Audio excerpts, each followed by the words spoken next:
ഇത് അസാധാരണമെന്ന് പറഞ്ഞുകൊണ്ട് സുപ്രീം കോടതി ഇഡിയെ ഒരിക്കൽ കൂടി പൂട്ടുകയാണ്.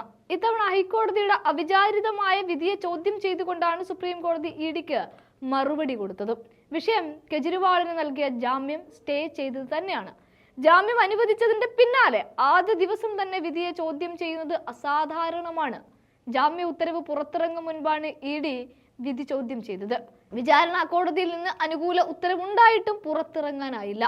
ജാമ്യ ഉത്തരവ് തടയാൻ ഹൈക്കോടതിക്ക് വാക്കാൽ നിർദ്ദേശം നൽകാനാവില്ല എന്നതാണ്. കാരണങ്ങളില്ലാതെയാണ് സ്റ്റേ ഉത്തരവ് ലഭിക്കാനായി ഹൈക്കോടതി ജഡ്ജി കാത്തിരുന്നില്ലെന്നും അരവിന്ദ് കെജ്രിവാളിന് വേണ്ടി ഹാജരായ മുതിർന്ന അഭിഭാഷകൻ അഭിഷേക് മനു സിംഗ്വി സുപ്രീം കോടതിയെ അറിയിക്കുകയായിരുന്നു. അവിടെയാണ് ഇത് അസാധാരണമെന്ന് സുപ്രീം കോടതി പറയുന്നത്. കൂടാതെ ജസ്റ്റിസുമാരായ മനോജ് മിശ്ര, SVN ഭട്ടി എന്നിവർ ഉൾപ്പെട്ട അവധിക്കാല ബെഞ്ചിന്റേതാണ് നടപടി. ഡൽഹി ഹൈക്കോടതിയുടെ നടപടി സുപ്രീം കോടതിയുടെ മുൻകാല വിധികൾക്ക് വിരുദ്ധമാണ് എന്നായിരുന്നു അരവിന്ദ് കെജ്രിവാളിന്റെ അഭിഭാഷകന്റെ വാദവും. ഡൽഹി മുഖ്യമന്ത്രി അരവിന്ദ് കെജ്രിവാളിന്റെ ജാമ്യം നടപ്പാക്കുന്നത് തടഞ്ഞ ഡൽഹി ഹൈക്കോടതിയുടെ നടപടി അസാധാരണമാണ് എന്ന് പിന്നെ എങ്ങനെ സുപ്രീം കോടതി പറയാതിരിക്കും? ഡൽഹി മദ്യനയ കള്ളപ്പണ ഇടപാട് കേസിൽ വിചാരണ കോടതി അനുവദിച്ച ജാമ്യമാണ് ഡൽഹി ഹൈക്കോടതി സ്റ്റേ ചെയ്തത്.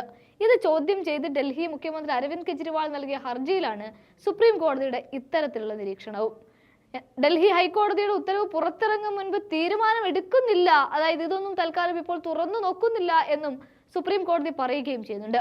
കാരണം ഇപ്പോൾ തീരുമാനമെടുത്താൽ അതൊരു മുൻവിധിയാകും. ഈ സാഹചര്യത്തിൽ ഹൈക്കോടതി ഉത്തരവ് പ്രസിദ്ധീകരിക്കുന്ന മുറയ്ക്ക് ഹാജരാകാനും സുപ്രീം കോടതി നിർദ്ദേശം നൽകുകയാണ്.